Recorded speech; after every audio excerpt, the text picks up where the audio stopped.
Welcome back, everyone. Mindful Freedom bringing you another cryptocurrency video.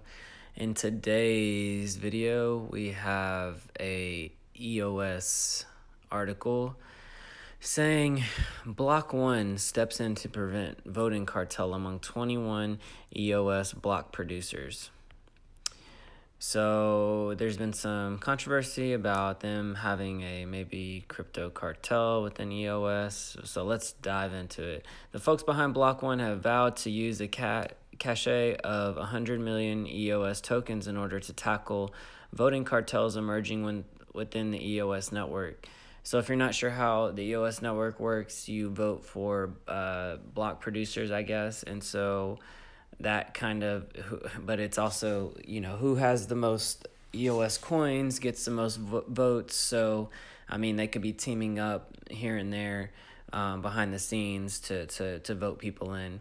Block.ONE launched one of the most successful ICOs in history, having raised $4 billion as of June this year through sale of their ERC20 tokens. The EOS network is now live, its ICO having ended over the summer, and with the launch of the network came the mining of its first block, which has since incidentally yielded 1 billion EOS tokens, 100 million of which Block.ONE still retains. So, I mean, there we go. Obviously 100 million of those belong to Block.ONE.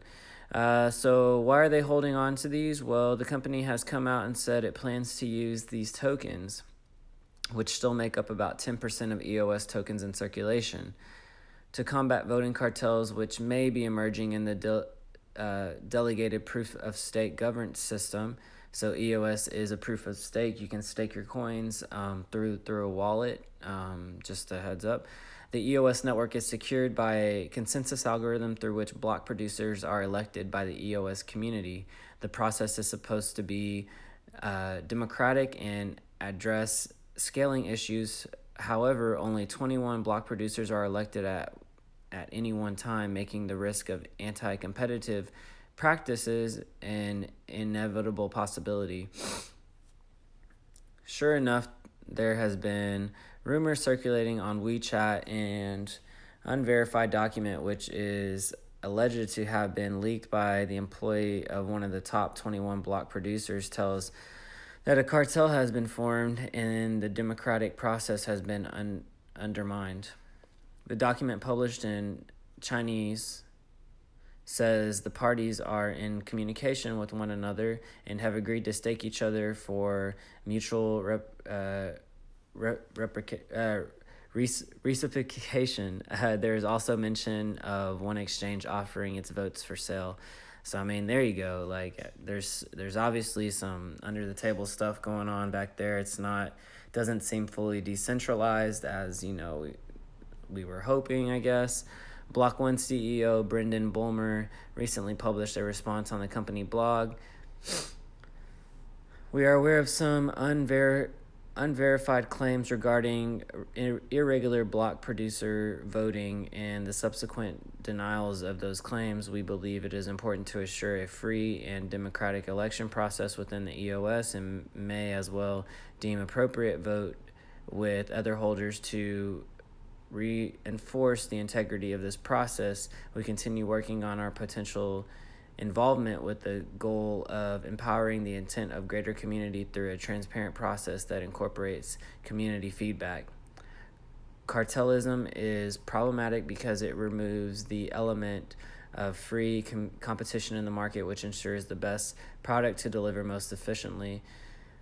When a market is made up of only a handful of suppliers, they can collide with one another and drive the market to a certain way, usually by putting up prices so that everyone in the cartel benefits, but customers end up paying over the odds for a product. This relates to EOS because rather than pushing up prices, collision allows a party advantages access to rewards that being a block producer provides and directly undermines the democracy and therefore security of the network. So how will Block.ONE address this? As Blummer states, it is their intention to use their cache of tokens to participate in the network's on-chain governance. Essentially, their stake of almost 10% of the entire network's EOS will give them a huge voice in the election process and allow them to potentially tackle cartels on the network when they come across it. While this is a noble aspiration, it seems to hang in the air that Block.ONE's huge stake doesn't exactly restore democracy to the system, but rather just allows Block.ONE to combat alleged cartelism with much the same weapons as the cartel uses.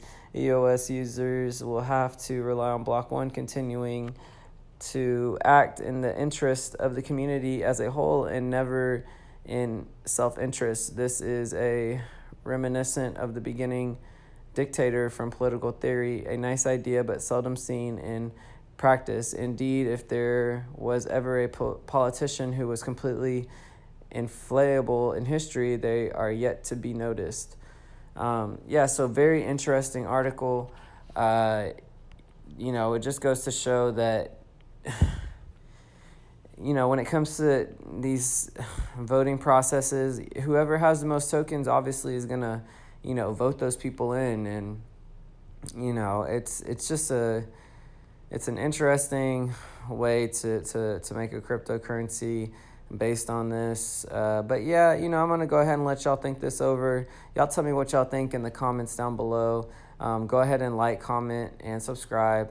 I'll be doing another cryptocurrency video soon.